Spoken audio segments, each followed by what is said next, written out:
Абе, при тая беднотия не знам как се финансират театралните трупи.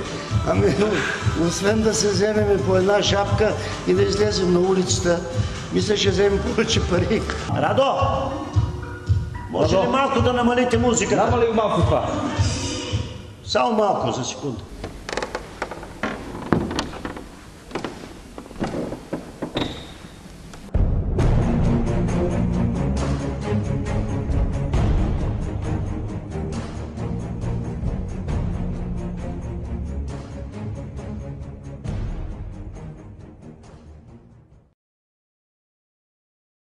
Частните театрални трупи изобщо не са на пистата, на които се намират държавните театри. Защо? Не са изобщо равнопоставени. По проста причина, че в Министерството на културата финансирането на държавните театри става с така наречените на база продаден билет. В смисъл. Значи, те продават даден билет и държавата дотира този билет с известна сума пари. В зависимост от театъра, субсидиите са различни. Значи, ако е държавно-музикален театър, са едни. Ако е академичен театър, са други. Ако е културно-драматичен театър, са други. И тогава те към този билет получава тази дотация. Дали тя е 12 лева, 20 лева или 80 лева, както е, това е вече различно. Докато частните театрални трупи могат да разчитат само на своите приходи, които са вземали от продажбата на билета. И когато се махнат разходите, имам предвид, тук трябва да се плати наем, трябва да се плати авторско право, ако пиеста е така, трябва да се дадат хонорари, трябва да стане нещо на импресария. Менеджера, който е собственик на тази трупа.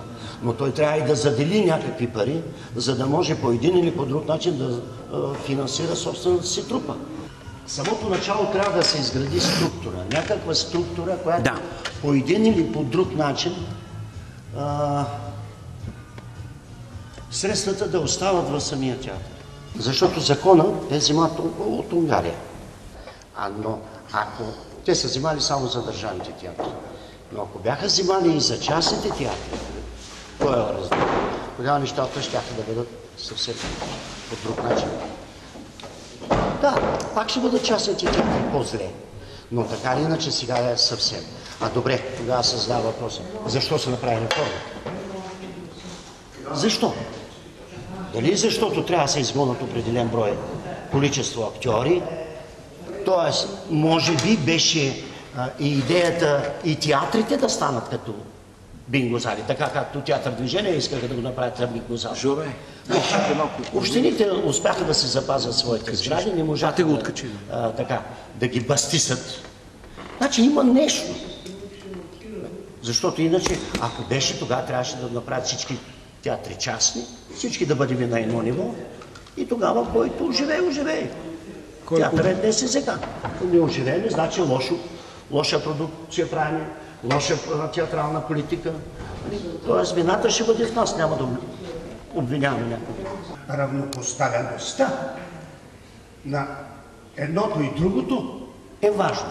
Що може да се дотира театралните постановки на държавните театри, тогава трябва да се дотират и частните. Трябва да имат правила. Може да не е точно закон. Закон е нещо голямо, но трябва да има закон за донорство. Театър е все пак някаква индустрия, каквото и да се прави, защото театър е една микродържава. Правенето на една постановка с всичките му салтанати. Разходи, авторски права, музикално оформление, бе всичко. И всичкото това нещо трябва да бъде регламентирано по един или по друг начин, да има някакъв регламент. Едно време бяха направени два закона за театрите, но така ли иначе, като казвам едно време, имам предвид началото на демокрацията, но така ли иначе тези закони не бяха приети. Естествено, театралното съсловие е такова, че всеки гледа от своята камбанария и от своето място, в което се намира, а не гледа общото, не гледа тоталното. Но аз мисля, че не е толкова трудно вече да се направи някакъв закон, защото може да се види датския закон, може да се види френския закон за финансиране на културата. Как да го кажа? Просто с цялата тази реформа се бастисаха театрите, айде да кажем, да го вземем най-елементарно. Всички театри имаха реквизити, казах го един път вече. Всички театри имаха гардероби. Къде отидаха гардеробите? Къде отидаха реквизити? Ето сега, примерно, когато правим сдружението, примерно аз си пазя целия гардероб. И тук казах на Петър Райжев, викам, Петър, вече имаме гардероб и така. Аз подарявам и целите си костюми. Аз имам просто в 2 стаи, един мой актьор, 2 стаи вече в продължение на 15 години, дрехите са там. Аз не съм ги, както не съм изхвърлял на осветлението и звука. И аз ще ги подаря и това нещо. Това може да се изиграят барем едно 10-15 детски спектакъл. То съм правил, Ян Бибиян съм правил, юнаци Сумни кълпаци, то си имам костюми. А къде са на другите театри костюми? Къде са костюмите на Сълза и Смях? Къде са реквизитите? Къде? Имаше в Врачанския театър, в Плевенския театър имаше такъв реквизитор, че той можеше да направи една революция с оръжията само, които притежаваше. Какво ли нямаше? Така че...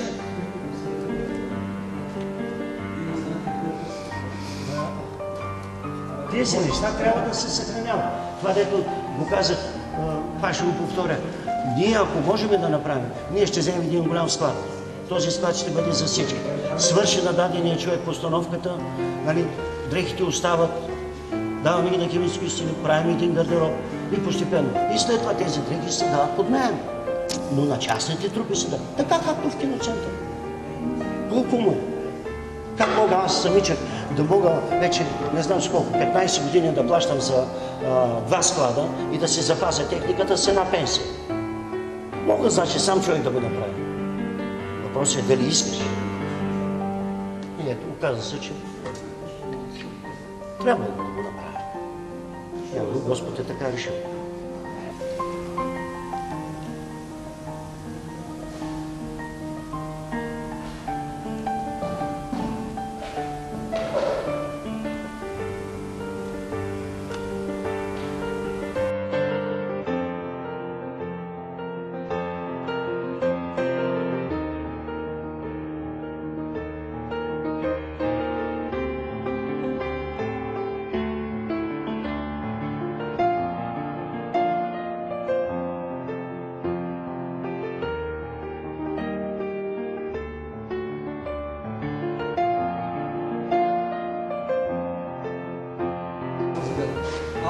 Енго? Да.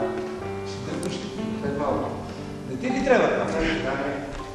Добре, аз съм го вързал. Добре.